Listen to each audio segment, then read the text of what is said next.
Good morning बच्चों।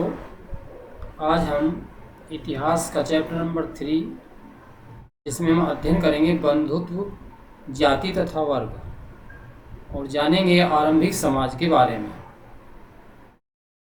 इसमें जानेंगे हम 600 ईसा पूर्व से लगभग 600 ईस्वी तक के काल की जानकारी का अध्ययन करेंगे। विशेष रूप से हम अध्ययन करेंगे इसमें महाभारत काल के बारे में। हम इसमें विशेष रूप से अध्ययन करेंगे बच्चों कि उस समय विवाह के क्या नियम थे,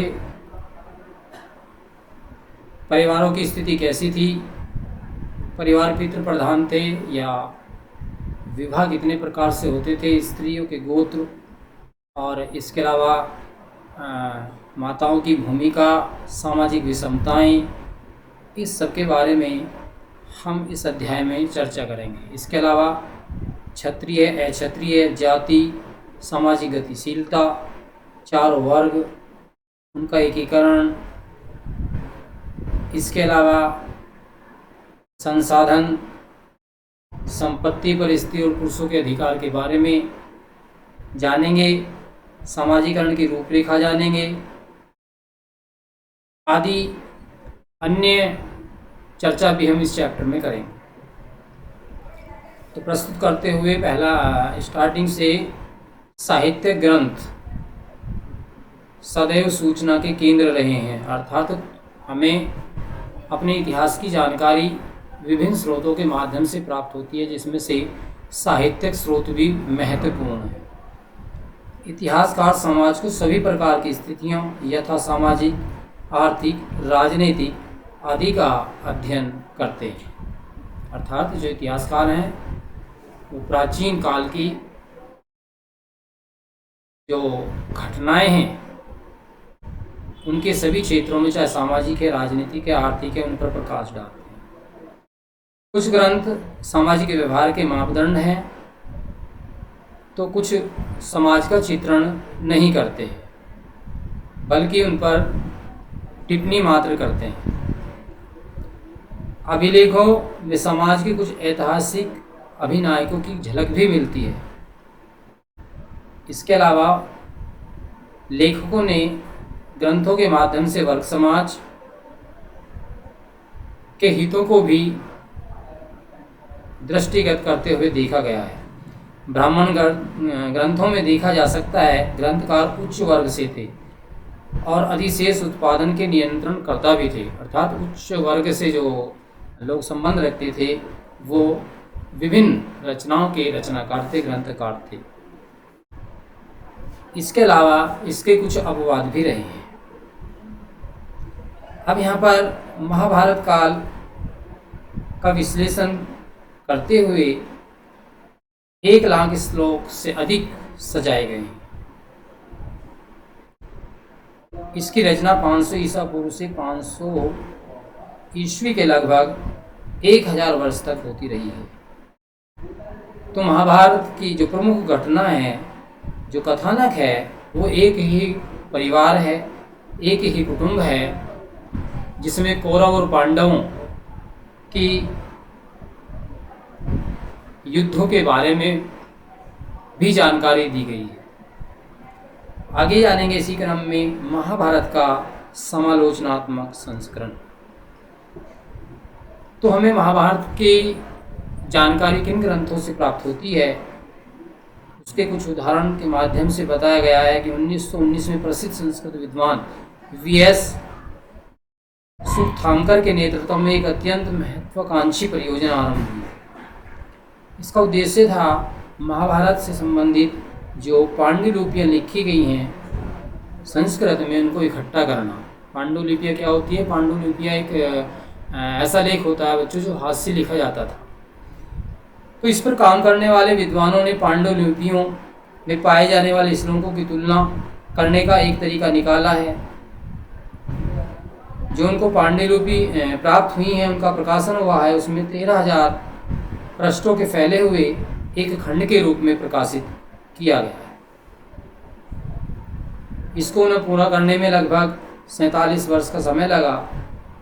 इसमें 2 बातें विशेष कर आई। पहली, संस्कृत के कई पाठों के अनेक अंशों में समानता थी जो इस बात को स्पष्ट करती है कि उत्तर से कश्मीर, नेपाल से दक्षिण में केरल तथा तमिलनाडु तक सभी पांडुलिपियां में एक समानता देखने में आई है। और दूसरी बात यह स्पष्ट करती है कि महाभारत के प्रेषण में अनेक क्षेत्रीय प्रभेद भी थे जो भरकर सामने आए हैं। तो 13,000 पृष्ठों से अधिक जो प्रभेद हैं, जो रचनाएं हैं, वो प्रस्तुत किए गई हैं। तो इस तरह से देखा जा सकता है कि इसमें विभिन्न परंपराओं, रीति रिवाजों आदि का वर्णन इसके माध्यम से किया गया है। इसमें संस्कृत में ब्राह्मणों द्वारा लिखे गए कुछ लेख भी हैं। 19वीं एवं 20वीं शताब्दी के इतिहासकारों ने पहली बार सामाजिक इतिहास के मुद्दों पर मनन एवं चिंतन किया था। बाद में विद्वानों ने पाली भाषा, संस्कृत भाषा, तमिल भाषा आदि के ग्रंथों के माध्यम से भी उसका अध्ययन किया है। तो इस पर बच्चों हम आगे विस्तार से चर्चा करते हुए पढ़ेंगे कि उस काल की जो व्यवस्था थी, जो प्रथाएं थी, वो कैसी थी। सबसे पहले जानेंगे महाभारत काल में बंधुत्व एवं विवाह, अनेक नियम और व्यवहार की विभिन्नता, अर्थात परिवार कैसे थे। तो परिवारों के बारे में जानकारी, हम प्राय परिवारों के जीवन की सहजता को स्वीकार कर लेते हैं, परंतु परिवार एक जैसे नहीं होते। परिवारजनों की गिनती, एक दूसरे से उनका रिश्ता और उनके क्रियाकलापों की भिन्नता होती है। कई बार एक ही परिवार के लोग भोजन एवं अन्य संसाधनों का आपस में मिल बांटकर प्रयोग करते हैं, एक साथ रहते हैं और एक साथ काम करते हैं। तो बच्चे, जो ऐसे परिवार होते हैं, उन परिवारों को हम संयुक्त परिवार के नाम से जानते हैं। अर्थात एक छत के नीचे रहते हैं, एक साथ उनका खाना पीना, एक साथ आय के साधन स्रोत एक साथ इकट्ठा, वो जो कमा कर लाते हैं, उसका एक परिवार का मुखिया होता था। लेकिन हम बात करें उस काल से वर्तमान तक, तो धीरे धीरे इस व्यवस्था में परिवर्तन हो गया है। एक साथ रहते थे, एक साथ काम करते थे, अनुष्ठान होता था, परिवार का एक बड़े समूह हिस्सा होते थे जिन्हें हम संबंध कहते थे, अर्थात एक दूसरे से जुड़े हुए होते थे, रक्त संबंध से जुड़े होते थे। तकनीकी भाषा का इस्तेमाल करें तो हम सगे संबंधियों को जाति समूह भी कह सकते हैं। एक ही जाति के लोग एक समूह के रूप में निवास करते थे। पारिवारिक रिश्ते नैसर्गिक एवं रक्त संबंध माने जाते थे, अर्थात ज़्यादातर रिश्ते रक्त संबंध से जुड़े होते थे, परंतु इन संबंधों की परिभाषा भिन्न भिन्न प्रकार से दी जा सकती है। भाई बहन, चचेरे, मौसे आदि से खून का रिश्ता माना जाता था, परंतु अन्य समाज में ऐसा नहीं मानते हैं। अर्थात परिवार में चाचा चाची, उनके बेटे, मौसेरे आदि इत्यादि को एक पारिवारिक संयुक्त रूप से देखा जाता है। आरंभिक समाजों के संदर्भ में इतिहासकारों के विशिष्ट परिवारों के बारे में जानकारी आसानी से मिल जाती है, परंतु सामान्य लोगों के परिवार संबंधों को पुनर्निर्मित करना कठिन हो जाता है। इतिहासकार परिवार तथा बंधुत्व संबंधी विचारों का विश्लेषण करते हैं। यह इसलिए महत्वपूर्ण है कि इससे उस समय के लोगों की सोच का पता चलता है। तो विशेष रूप से निष्कर्ष ये है कि संयुक्त परिवार के रूप में ज़्यादातर परिवार निवास करते थे महाभारत काल में। तो जो महाभारत के दो विशेष परिवारों से हम सब परिचित हैं, कौरव और पांडवों से, तो उसकी जानकारी भी उसमें मिलती है। पितृवंशिक व्यवस्था के आदर्श। अब उस समय परिवार कैसे होते थे उसे हम समझ सकते हैं कि जब बंधुत्व के रिश्तों में परिवर्तन आया, एक स्तर पर महाभारत इसी की कहानी है। यह बंधुओं के दो दल कौरव और पांडवों के बीच भूमि एवं सत्ता को लेकर हुए संघर्ष का चित्रण करती है। हम सभी जानते हैं कि महाभारत की जो कथा है वह दो भाइयों कौरव और पांडवों की भूमि और सत्ता को लेकर किए गए संघर्ष की कहानी है, जिनका एक जनपद का एक शासन था। यह पांडवों की न्यायप्रियता और कौरवों की धृष्टता की कहानी है। यह संघर्ष एक युद्ध में परिणत हुआ जिसमें पांडव विजय हुए। हम सभी जानते हैं कि जो कौरव पांडवों के बीच युद्ध हुआ उसमें अंततः विजय पांडवों की हुई। तो पांडव क्या है, उसके पश्चात जो वहाँ की व्यवस्था हुई बच्चों, उसमें क्या है, पितृवांशिक उत्तराधिकार को घोषित किया गया है। अर्थात पिता उस परिवार का, उस घर का मुखिया होता था। यह व्यवस्था या परंपरा पीढ़ी दर पीढ़ी चलती रहती थी। अर्थात उसके आने वाले जो राजा होता था, जो शासक होता था, उसका बड़ा बेटा होता था। तो पितृवंशिता महाकाव्य की रचना से पहले भी मौजूद थी। महाभारत से समय के काल में भी यही व्यवस्था चली आ रही थी। महाभारत की मुख्य कथा वस्तु के आदर्श को सुदृढ़ किया गया। पितृवंशिता के में पिता पुत्र की मृत्यु के बाद उसके संसाधनों पर अर्थात सिंहासन पर आसीन होता था। ऐसी परंपरा उस काल में बच्चों थी। कुछ वर्ड आए हैं जिसको हम जानेंगे। संस्कृत ग्रंथों में कुल शब्द का प्रयोग परिवार के लिए तथा जाति का बांधवों के लिए अर्थात बड़े समूह के लिए किया जाता है। पीढ़ी दर पीढ़ी किसी भी कुल के पूर्वज इकट्ठे रूप में एक ही वंश के माने जाते हैं। अर्थात लगातार पीढ़ी दर पीढ़ी दादा, दादा के बाद उसका पुत्र, पुत्र के बाद उसका पुत्र, फिर लगातार यही परंपरा चलती आ रही थी।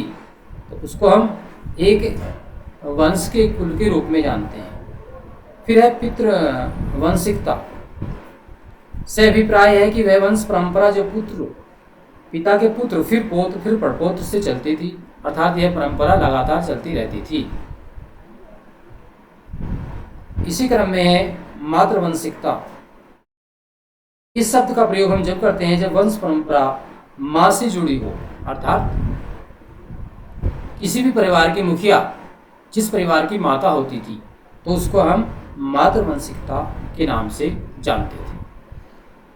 अधिकतर राजवंश 6ठी शताब्दी ईसा पूर्व से पितृवंशिकता प्रणाली का अनुसरण करते हैं। हालांकि इस प्रथा में विभिन्नता थी।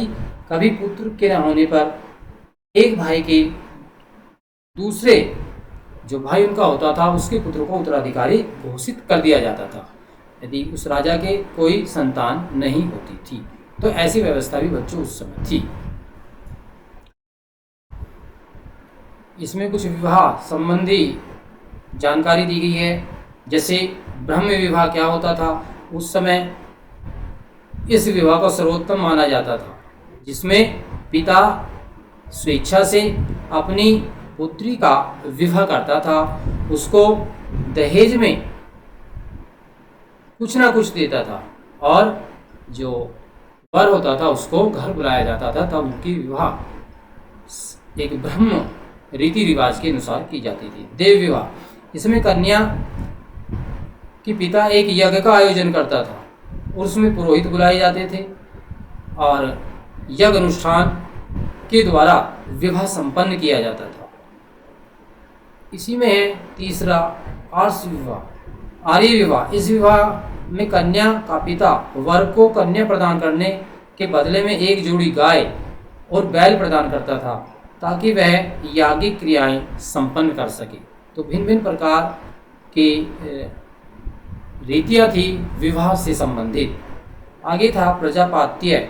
इसमें कन्या का पिता वर को कन्या देते हुए यह आदेश देता था कि दोनों मिलकर सामाजिक एवं धार्मिक कर्तव्यों का निर्वाह करेंगे। तो पिता वर के एक प्रकार की वचनबद्धता उस पुरुष से लेता था जिससे उस कन्या का विवाह हो रहा होता। असुर विवाह, इसमें कन्या का पिता अथवा उसके संबंधी धन लेकर कन्या का विवाह करते थे। आगे इसी क्रम में है गांधर्व विवाह। यह प्रणय विवाह था जिसमें माता पिता की इच्छा के बिना ही वर कन्या परस्पर गुणों से अनुरक्त होकर विवाह कर लेती थी। अपने अर्थात अपनी स्वेच्छा से वह कन्या किसी भी पुरुष से वह विवाह कर सकती थी। राक्षस विवाह, इसमें कोई भी पुरुष उस कन्या को जबरदस्ती उठाकर ले जाता था, जिसको बलपूर्वक ले जाता था उसको कहते थे राक्षस विवाह। पैशाच विवाह था, इसमें वर छद्म छल छदम के द्वारा कन्या के शरीर पर अधिकार कर लेता था, अर्थात वेश बदलकर वह कन्या को अपना लेता था। इस प्रकार से महाभारत काल में विवाह से संबंधित क्रिया संपन्न होती थी। इसके आगे नेक्स्ट उसमें पढ़ेंगे हम स्त्री का गोत्र। धन्यवाद।